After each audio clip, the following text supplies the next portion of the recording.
Karnataka high court के justice M नाग प्रसन्ना ने कहा, आपने किस आधार पर बयान दिया है?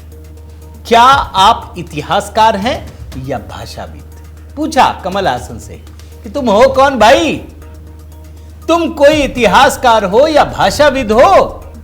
इस देश का विभाजन भाषा के आधार पर है।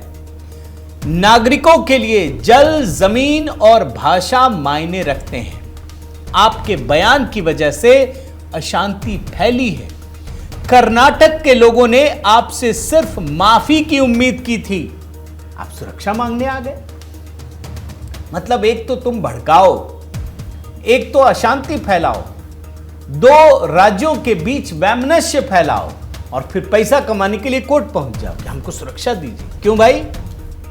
फिर तुमने जो कहा, किस हैसियत से कहा?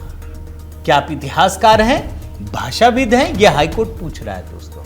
हाईकोर्ट ने एक बहुत बड़ी बात कही, मतलब उन्होंने एक उदाहरण भी दिया दोस्तों, वो मैं आपको बताना चाहता हूं। उन्होंने भारत के अंतिम गवर्नर जनरल सी राजगोपालाचारी द्वारा इसी तरह का बयान दिए जाने और उसके बाद माफी मांगने का जिक्र किया। कोर्ट ने क्या कहा मैं आपको बताता हूं। कोर्ट ने कहा, अगर राजगोपालाचारी 75 साल पहले सार्वजनिक रूप से माफी मांग सकते थे तो आप क्यों नहीं मांग सकते? मैं अपनी तरफ से जोड़ दूं, आप किस खेत की मूली हो भाई कि गलत बयान देकर आप माफी भी मांगना नहीं चाहते? यह हकीकत है दोस्तों। उसके बाद एक्टर जो कमल हासन है, जो इस समय नायक से खलनायक बने हुए हैं, तुरंत समझ में आ गया।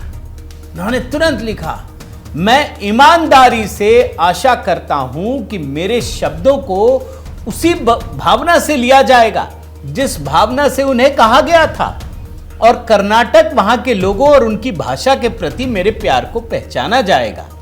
मैं ईमानदारी से मानता हूं कि यह गलतफहमी अस्थायी है और हमारे आपसी प्रेम और सम्मान को दोहराने का एक और मौका है। आप जानते हैं दोस्तों, सॉरी नहीं कहा।